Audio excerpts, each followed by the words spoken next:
అందరికీ జై శ్రీకృష్ణ.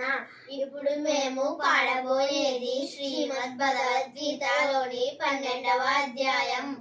ఓం శ్రీ పరమాత్మనే నమః. శ్రీమద్ భగవద్గీత అథ ద్వాదశోऽధ్యాయः.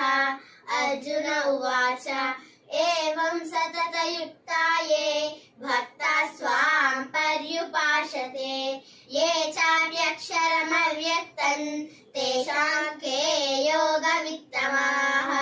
శ్రీభగవానువాచ మయ్యావేశ్య మనో ఏ మాన్ నిత్యయుక్తా ఉపాసతే శ్రద్ధయా పరయోపేతాస్ తే మే యుక్తతమా మతాః.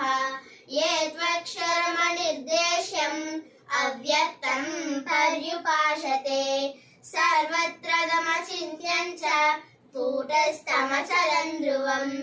సన్నియమ్యేంద్రియగ్రామం సర్వత్ర సమబుద్ధయః తే ప్రాప్నువంతి మామేవ సర్వభూతహితే రతాః. క్లేశోధికతరస్తేషాం అవ్యక్తాశక్తచేతసాం అవ్యక్తా హి గతిర్దుఃఖం దేహవద్భిరవాప్యతే. ఏ తు సర్వాణి కర్మాణి మయి సన్యస్య మత్పరాః అనన్యేనైవ యోగేన మాం ధ్యాయంత ఉపాసతే తేషామహం సముద్ధర్తా మృత్యు సంసారసాగరాత్ భవామి న చిరాత్ పార్థ మయ్యావేశితచేతసాం.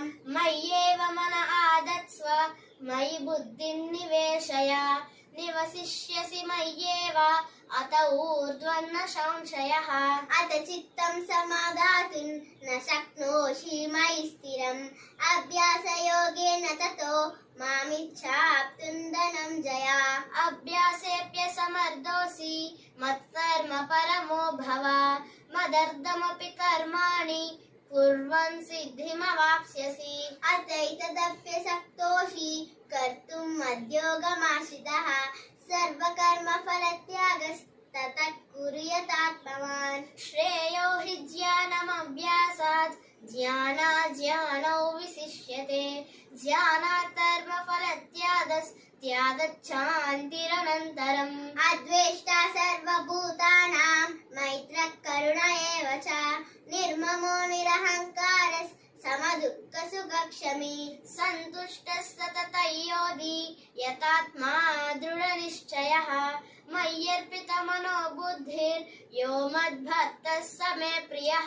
యస్మాన్నో ద్విజతే లోకో లోకాన్నో ద్విజతే చ యః హర్షామర్షభయోద్వేగై ముక్తో యస్స చ మే ప్రియః. అనపేక్షः శుచిర్దక్ష ఉదాసీనో దతవ్యతః సర్వారంభ పరిత్యాగి భక్తిమాన్యః స మే ప్రియః. యో న హృష్యతి న ద్వేష్టి న శోచతి న కాంక్షతి శుభాశుభ పరిత్యాగి భక్తిమాన్యః స మే ప్రియః.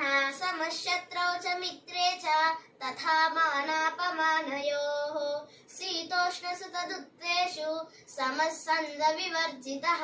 తుల్యనిందాస్తుతిర్మౌని సంతుష్టో येन కేనచిత్ అనికేత స్థిరమతిర్ భక్తిమాన్ మే ప్రియో నరః. ఏ తు ధర్మ్యామృతమిదై యతోత్తం పర్యుపాసతే శ్రద్ధధానా మత్పరమా భక్తాస్తేతీవ మే ప్రియః. పుష్పిక. ఓం తత్సదితి శ్రీమద్భగవద్గీతాసు ఉపనిషత్సు బ్రహ్మ విద్యాయాం యోగశాస్త్రే శ్రీకృష్ణార్జున సంవాదే భక్తియోగో నామ ద్వాదశోऽధ్యాయः. ఓం శ్రీకృష్ణార్పణమస్తు. జై శ్రీకృష్ణ.